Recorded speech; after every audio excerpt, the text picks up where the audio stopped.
A revelação é infalível e, portanto, eu vou tirar a prova dos 9 espora lá. Tudo se decide lá.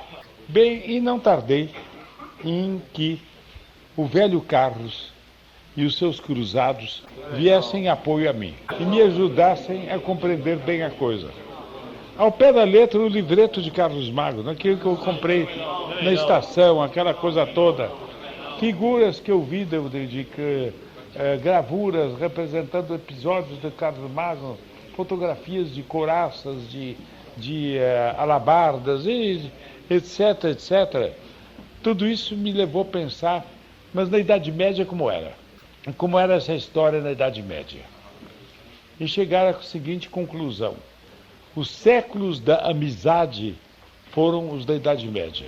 Os séculos do casamento estável, constante, sério, levado até o fim da vida, foram os da Idade Média. Os séculos do celibato e da castidade se estendendo tanto que chegava a dar a certos diretores espirituais o receio de haver demais gente praticando essa abstenção sexual completa e assim não se multiplicar tanto a espécie humana quanto devia ser. Quer dizer, o apelo para a pureza é espantosamente frequente que levava legiões de almas a abraçar o estado religioso, quer no sexo masculino, no sexo feminino, foi a Idade Média.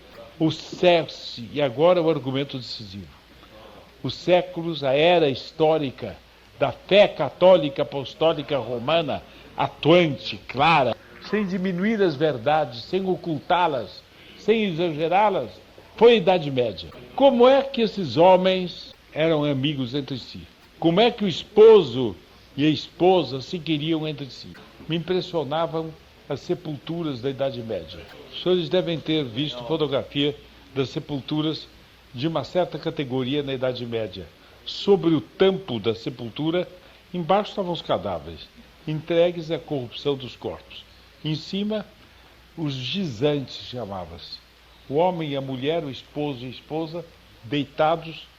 O homem, se tinha sido guerreiro, armado. Se ele tinha sido nobre, com frequência, ele e ela, com a coroa do grau de nobreza correspondente ao grau de nobreza que tinham, deitados assim. Ele com a espada ao lado, porque tinha sido guerreiro ou cruzado, numa união tão grande que até na representação fria da pedra e do mármore se notava. Mas de outro lado, numa tal pureza, numa tal castidade que era edificante vê-los deitados, dormindo sono eterno, eterno não, à espera da ressurreição dos mortos. E eu dizia de mim para comigo, isso deve ter uma explicação. Eu não conhecia ainda bastante doutrina católica e não tinha ainda maturidade de espírito para ir a um livro e ver a doutrina, aplicar o fato concreto. Eu era obrigado a analisar os fatos e depois fazer a composição. Mas até foi muito útil para mim, porque quando eu conheci a doutrina, eu conheci mais completamente, porque já tinha vivido, já tinha visto a doutrina na realidade dos fatos. Eu percebi o seguinte, que eles eram amigos na medida em que partilhassem da mesma fé católica apostólica romana. Daí vinha a união de vistas entre eles.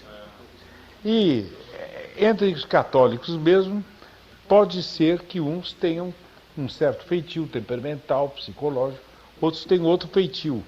Então, naturalmente, essa semelhança de feitios era uma semelhança que aproximava uns, distanciava outros. Mas era uma semelhança que exercia um papel secundário. O papel fundamental é que aquele tinha a fé católica também. E que olhando a ele, se viu o varão que cumpre os mandamentos. O varão que crê no credo e cumpre os mandamentos. Frequenta os sacramentos e ama mais do que tudo ver no seu amigo o caráter do cristão. Cristianos alter Christus. O cristão é um outro Jesus Cristo. Voltar-me para alguém, quem quer que seja, e notar nele tanta virtude que eu digo, ele é como um outro Cristo, eu digo, é metade de minha alma, é meu irmão. Mas então, há um deslocamento. A amizade não é eu admirar no outro uma semelhança comigo, é eu admirar no outro uma semelhança com o nosso Jesus. Aí está tudo explicado, está tudo certo, cai no ponto certo. O sentimental é o homem que admira no outro, que quer como amigo, um outro no qual ele se mire como sendo um espelho de si mesmo. E ele, no fim, no outro se adora a si.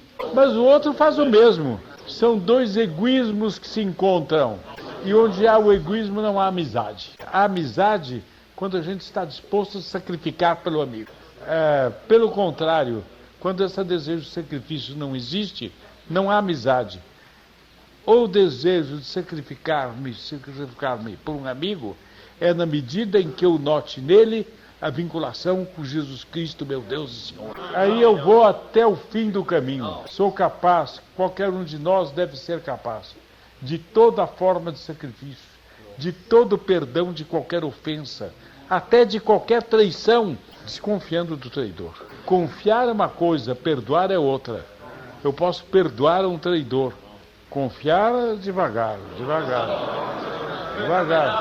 Tudo o que quiserem, em matéria de bondade, de acolhida, de tudo o que quiserem, mas por amor a Deus, nosso Senhor Jesus Cristo. Então ali não estou eu para ser mimado, para ser agradado, não.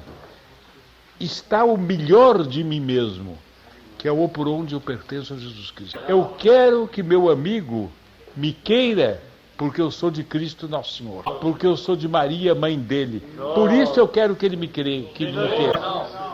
Se eu deixasse de ser de Cristo e de Maria para passar a ser um homem desse século, eu queria que ele não me quisesse, que não me quisesse, porque eu tinha deixado de merecer a amizade dele. Isto é o verdadeiro. Eu creio que, eu julgo observar nas fisionomias, que quando eu falo, isso dá ânimo. Viver é isso. Agora, o que não é histórico, que eu li, mas não tenho certeza, não pude verificar a fonte direito, é o seguinte, que antes do homem ser executado, o carrasco fazia o homem chegar à beira do patíbulo. E se alguma mulher quisesse casar com ele, das que estavam embaixo, se fosse solteiro ou viúva, e ele também solteiro ou viúvo, ele era perdoado da pena de morte se casasse com ela. O mais fantástico é que havia mulheres que se apresentavam para casar com facínoras. Mas o mais fantástico ainda é que havia facínoras que recusavam e iam morrer. É que a ideia que eles tinham dos deveres contraídos pelo esposo era tão alto que esse bandido, preferia morrer a andar mal como esposo. É onde eu queria chegar. Isso eles veem como a noção dos deveres era profunda. Mas o casamento era uma grande solenidade e contraíam obrigações muito graves. E havia um provérbio francês que dizia tudo. O homem sensato gosta da mulher com quem casou. Casou, gostou. O louco casa com mulher da qual gostou. Isso dos pais contratarem casamento sem ouvir os filhos é contra a doutrina católica. Não há um moralista que sustente isso.